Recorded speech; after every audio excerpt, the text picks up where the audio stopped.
that will take us on to the Flash 50th anniversary special, #1, I guess. I don't know if I actually said #1 at the end, but it does, yeah. Usually they do. Usually they do.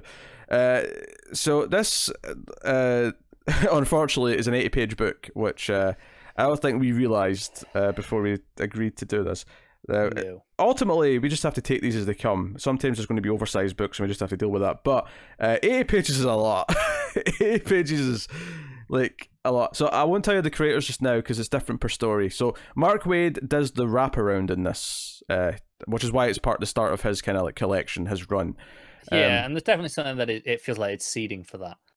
Yeah. But his is actually like one of the smaller parts of the book overall. Well, it feels that way at first because it's only a couple of pages at the start, but the actual last chunk of it is almost the same length as the other chunks.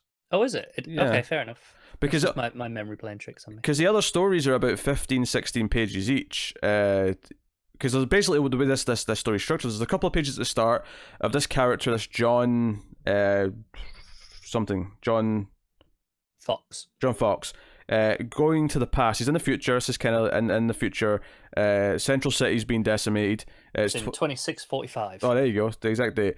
And he's coming back in time. He's going to try and recruit the Flashes. So he tries to go back to recruit Jay Garrick, but each time he goes back, he's only got like an hour in each time period. So he tries to get Jay Garrick, so we get like a 15 or so page Jay Garrick story with this John Fox trying to get to him. Although that's kind of a small part of it. He just kind of pops in once or twice to try and talk to him. And then the same thing happens, 15 or so pages of Barry, and a 15 or so pages of Wally. So it's kind of a neat idea of like giving each of the three main key Flashes like a story in this 50th anniversary special. So Wally is of course the Flash, post-Crisis.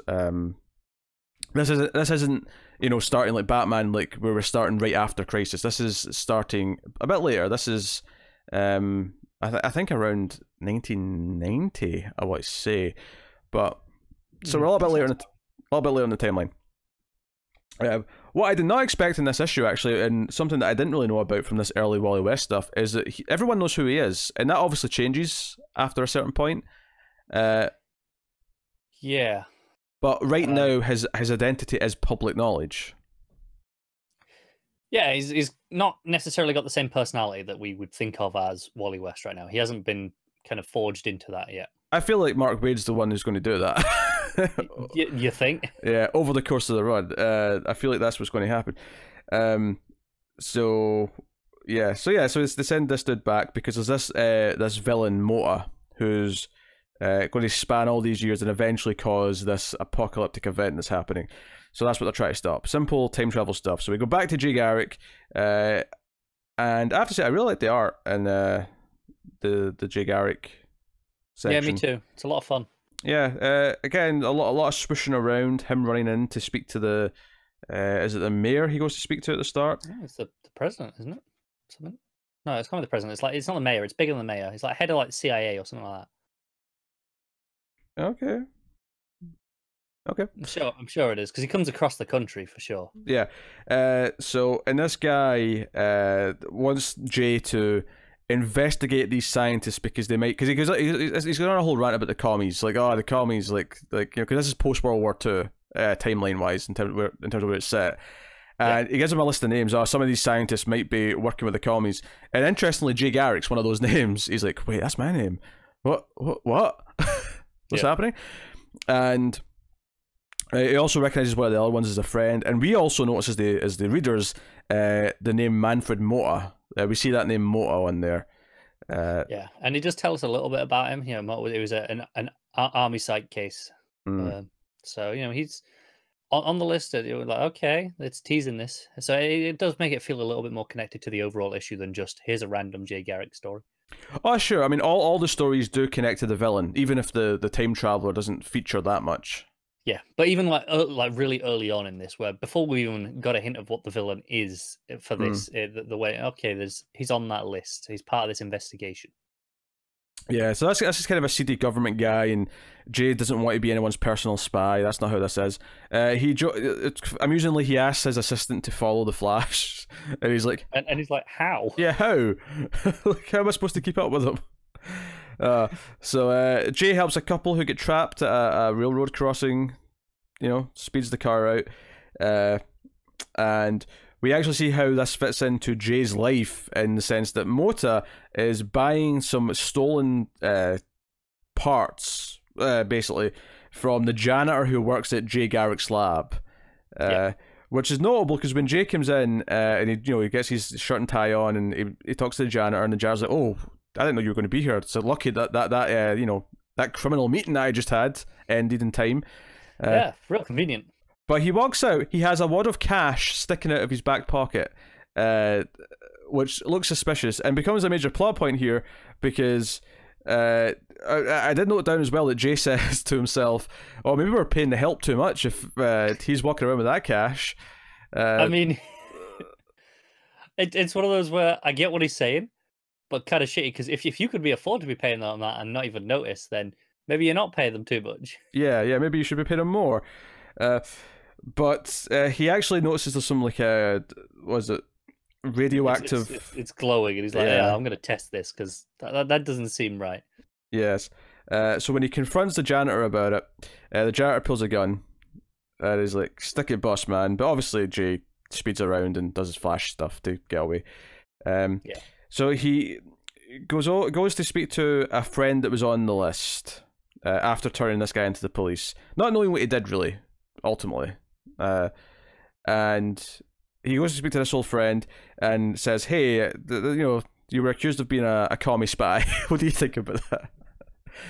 And he explains that, we've all been under surveillance ever since, I left the Manhattan Project, and he's a pacifist, and yada, yada, yada. And this is when Mota comes out the bank across the street with bags of cash. Yeah, and Jay has to, run across and stop him. And he's using the name Atom Smasher as well at this point. He is, yes. Not to be confused with Atom Smasher we're going to talk about in GSA later. Yeah. And he gets a bit of a fight, and Jay gets beat. Atom Smasher is able to use his powers to defeat Jay with rocks and stuff. He gives him a clobbering on the head. Yeah, so Jay wakes up and his buddies sort of nursed him back to health and kind of explains what's going on. Also explains that, hey, if you couldn't get work, I could, hire you. It's like, I don't want charity. Plus, the government would just be all over you because they're sort of, constantly watching me and scrutinizing everything I do or interact with. Yeah. But Jay goes back out to deal with Mota and is able to. And it's right around this time we see the time traveler in a trench coat. I need to get close to him and talk to him. And just as Jay saves the day, or I should say the scientist saves the day. Really, he sneaks up behind. He unplugs the power pack. Yeah, he sneaks up behind and disconnects his backpack thing that's giving him his powers. But unfortunately, time traveler, his time's up, and we just see the trench coat just fall to the ground. Yeah, and it's gone. Yep, and that's kind of it. And that's basically it. So there you go. And then they arrest Mota. Yeah, they do. I actually kind of glossed over who did that one. The credits page must have been at the start, and I didn't notice. It was like the second or third page in. Yeah. I'll go back later. That's too much effort digitally to go back now. But we do have to mention the creative team for the second story. It's a bit unfortunate, this one, because the writer's Jared Jones, who was just put in prison for possessing lots of child pornography. So, bit awkward when I noticed that name. Yeah. And then having to read this.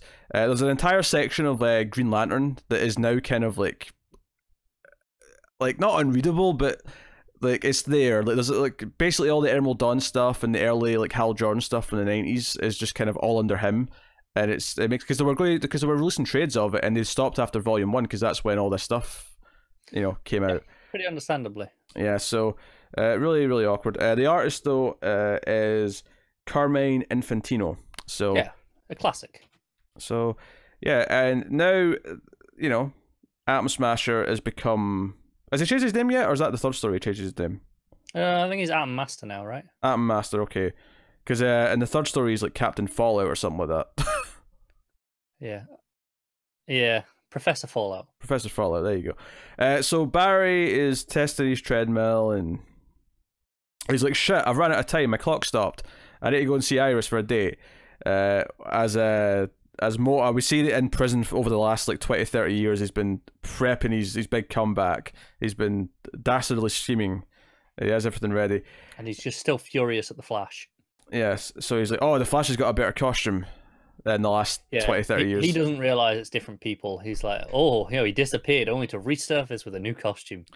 So Iris is mad at Barry for being late, of course. Barry's got this weird thing now because of whatever he's doing in the lab. He's all magnetic, so all the cutlery's sticking to him. And he's like, let me go to the bathroom and shake off this magnetism.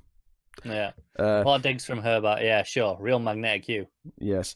Unfortunately, though, he runs back to the lab because he can do it back to the lab. He's like, oh, I'm the Flash, no biggie. But on the way back, a crisis clearly is arising. Mota's got this big atom device in the middle of the city, and it's a giant neutron bomb, and he's going to blow up the city if all the banks in the city don't give him their money within an hour. And we have the time traveler, John Fox, in the crowd as well, looking on. So, again, Barry tries to fight Mota, and he fails. He loses. Yeah, he's got some gadget to shoot him with. Yeah, and the city's like, oh, we have to pay them. In fact, there's a really funny line here, actually. One of the banks says, I hope our federal bank insurance covers this. I've got a feeling it doesn't.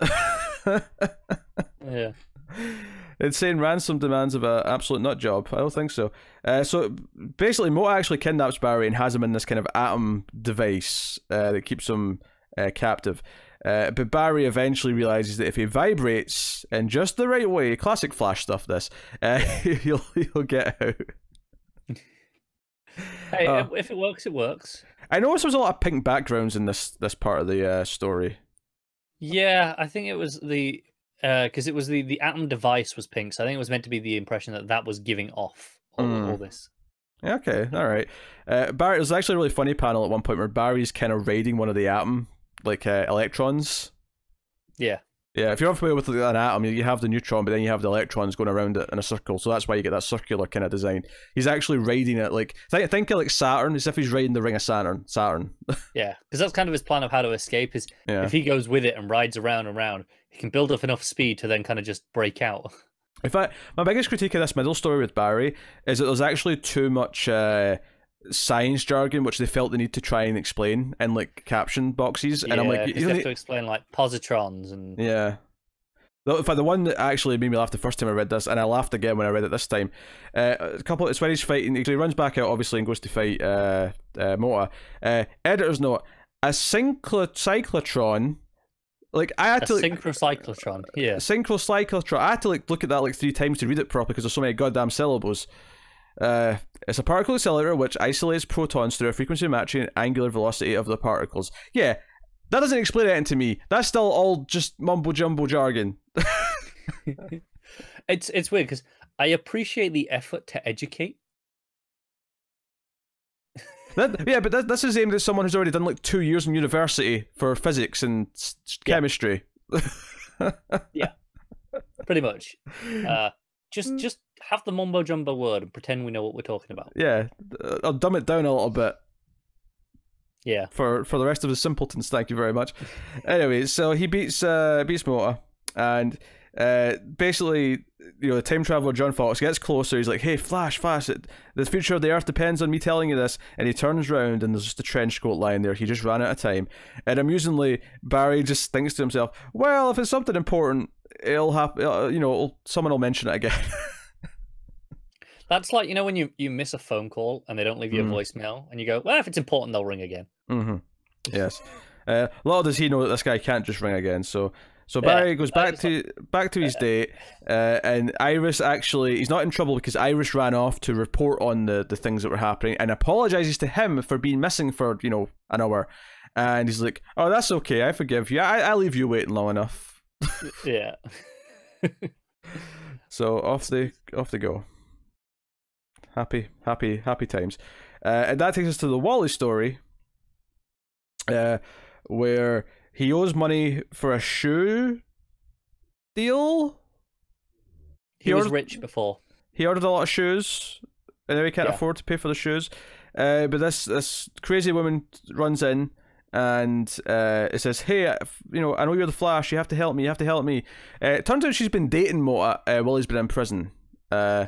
And so the timeline of this weirds me out a little bit. So Mota by this point given that he was, let's say, in his early 20s when he was fighting Jay, right? Sure. Right, you know, this is like 1990, say, so it's been 45 years, maybe? He's like 65? It depends when the... 45 is maybe a bit of a stretch for when the first one was set. Oh, it's post-World War II. Okay, so let's say even 1950. Let's say 1950. Yeah. And we don't know how immediately after it was as well, so it could have been a bit of time. But yeah, so it's about 40 years. It's about 40 years, right? So, and this woman comes in, and the reason why I'm even noting this, okay, fine, like maybe this woman's just older than she looks, she likes older men, whatever. But she says that she offers to bribe Wally with her body as payment for helping her stop what he's doing. That caught me off guard. I was not expecting her to be like, I will bribe you with my body, Flash. Yeah. She doesn't look that young, to be fair. She doesn't look that young. She was middle-aged. Yeah. But, you know, like... She's probably like in her mid-40s, maybe. Yeah. But, I mean, Motta's older than that. He's definitely older than that. I would suspect so, yes. There's no way he's not.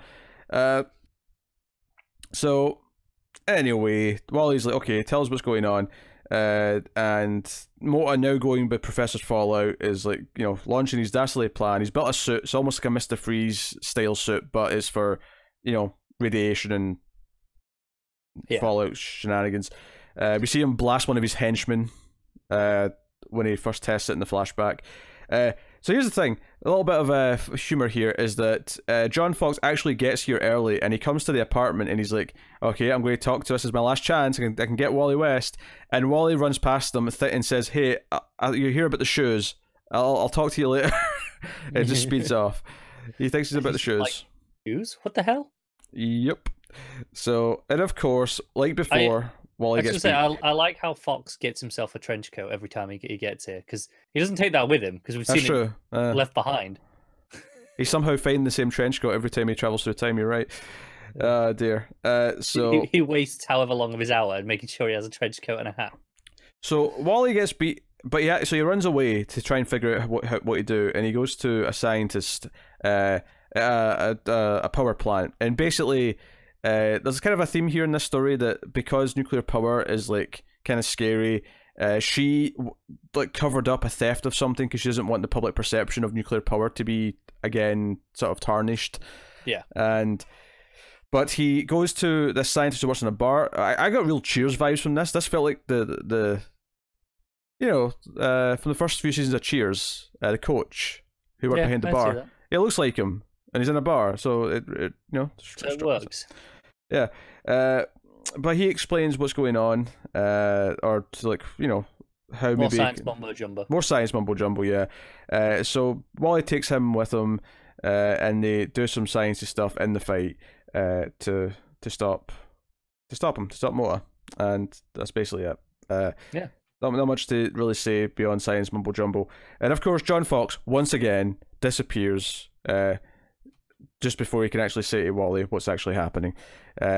Which gets us to the final story, which is back in the future.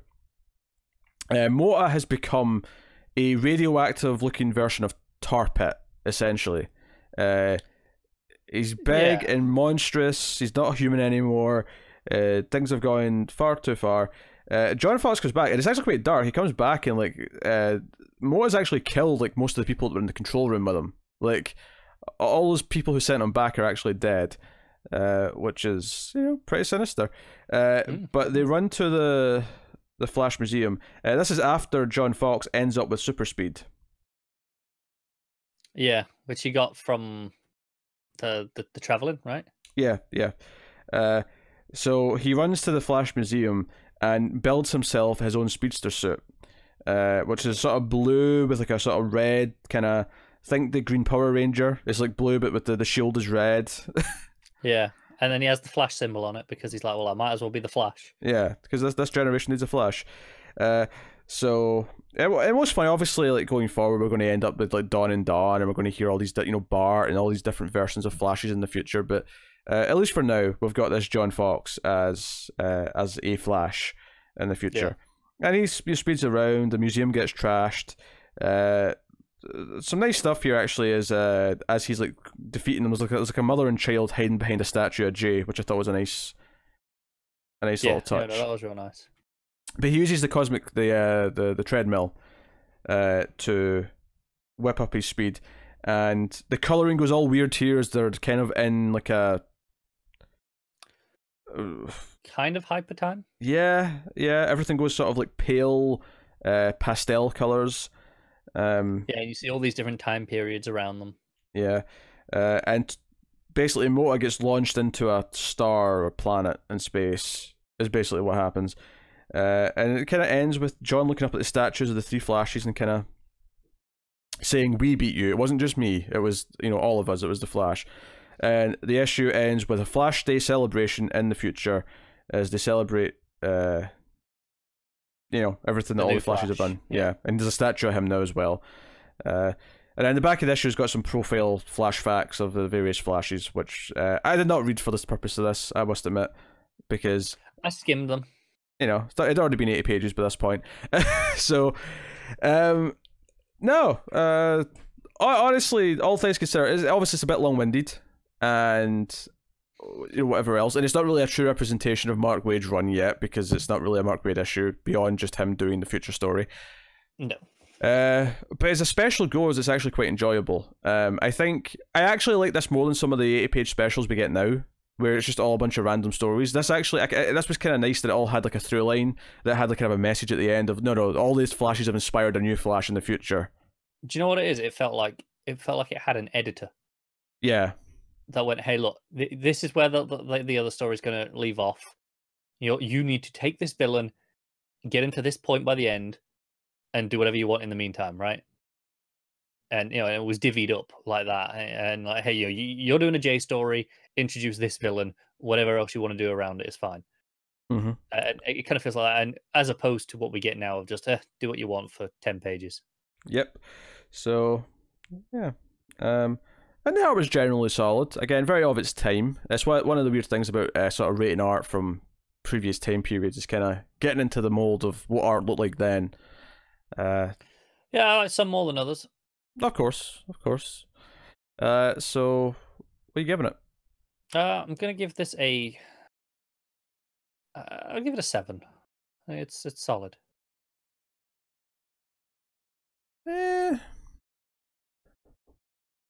I'll go with 7.5, I think. I think it's a fine issue. Obviously, it's long-winded. There's a little bit of repetition here or there, but ultimately, it's pretty well-intentioned, and it holds together quite well for what it's doing.